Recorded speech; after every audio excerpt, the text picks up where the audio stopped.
All right, in this video, we're going to talk about creating and updating parameters.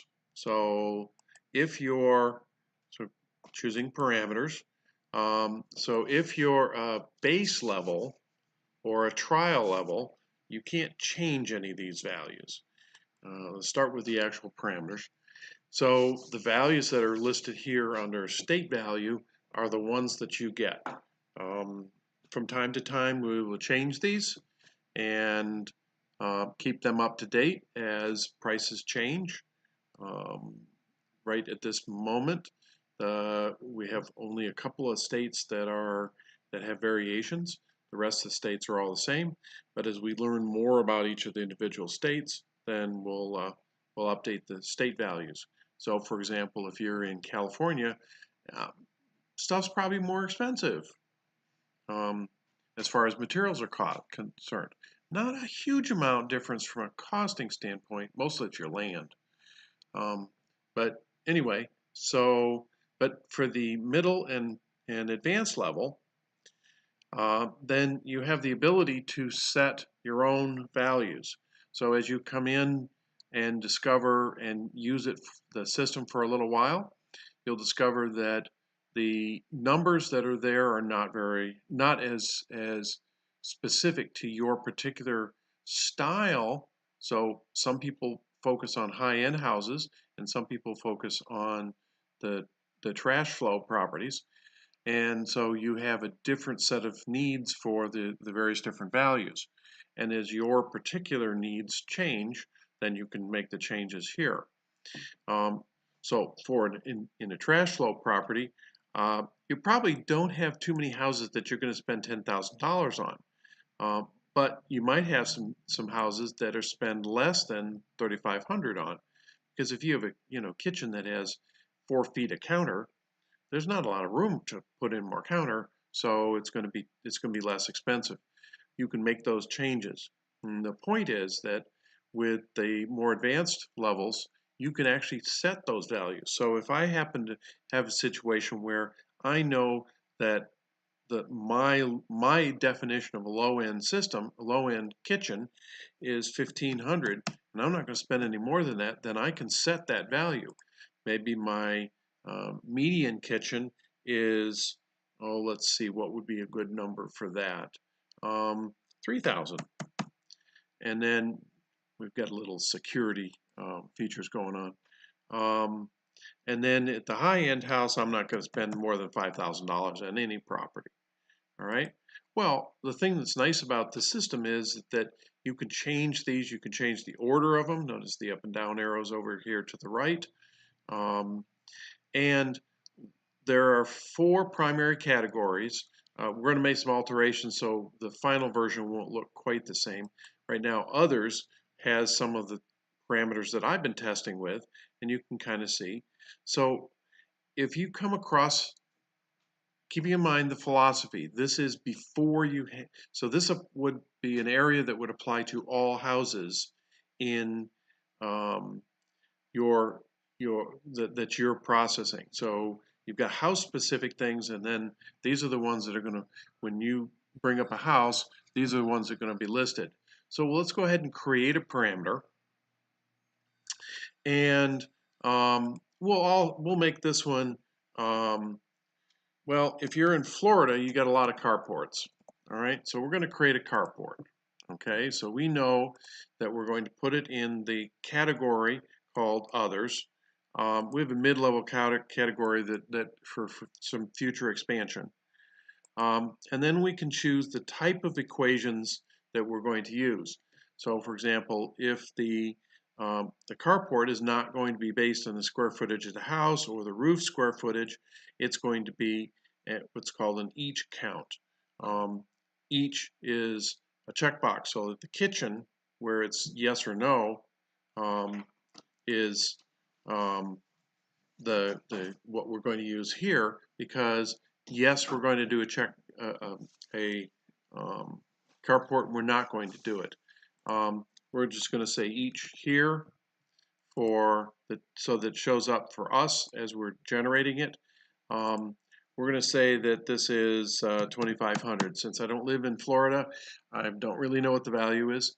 The order by is just the order in which it's going to appear, and this one's number 6. You do have the option of turning things off. So for example, if we were to edit, because the edit screen looks very similar to this, if we saw something where, for example, um, a septic system, and you're in an area where there are no septic systems, then you can turn the whole thing off by clicking all 3 of these options. Since we are going to see it, we're going to leave it there. The text really is internal comments. The one that's really interesting, and this is the thing that shows up on the PDF, remember where the PDF is, this allows us to say we're going to build a carport, and in this circumstance we're not going to use any of the variables, but if, for example, we were talking about, well, we can use the quantity one. We're going to build quantity carports. All right, so if they enter 1 carport, then it will generate the count. Because this one's going to be actually based on a percentage checkbox, then this doesn't have as much meaning. You'll have to play with this and based on the individual items. What I suggest you do is to add it the way you think it should be. Go see what the PDF looks like, and if it fits what you want, great. Then come back here, then you're done. Or if it doesn't fit what you want, come back and put it here. And you can see these are the variables that you have to be able to slide in there. And then when you're all done, you save it.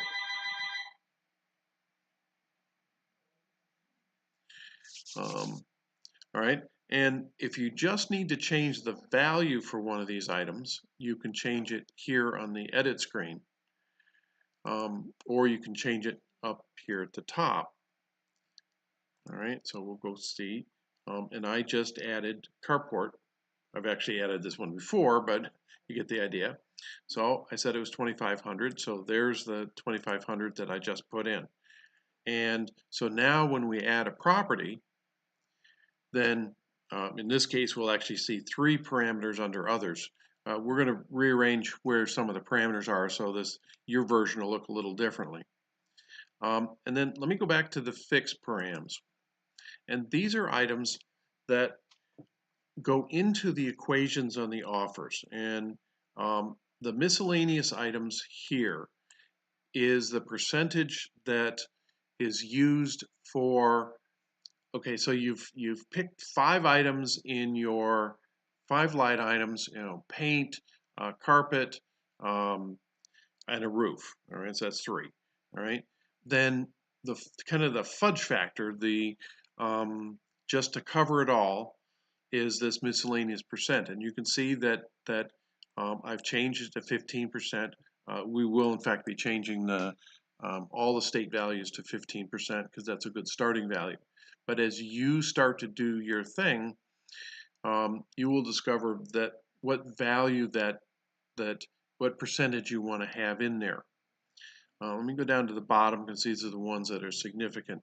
Most of these apply to the seller net sheet. There's no particular order here. So the offer closing cost percentage is 10%. So we've got the system comes in and says, okay, so you have an offer. You subtract off the percentage for the profit, the closing costs, and the holding costs. And then the kind of the final fudge factor, again, these are preliminary values, is right here so that you can make these changes. Just as a temporary note, the phone versions may or may not have this built into their computations. It does, however, show on the PDF.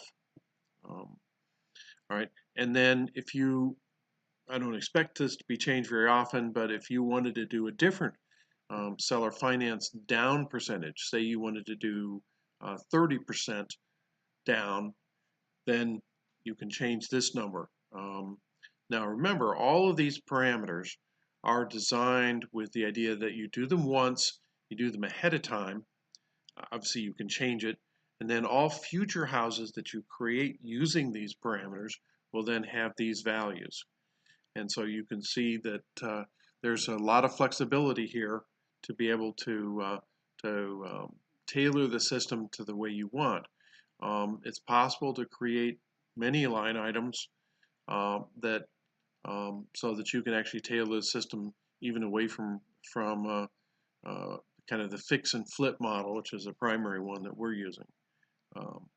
Anyway, so the system offers a lot of flexibility, and we hope you'll be pleased with the flexibility that's there. And on to the next video.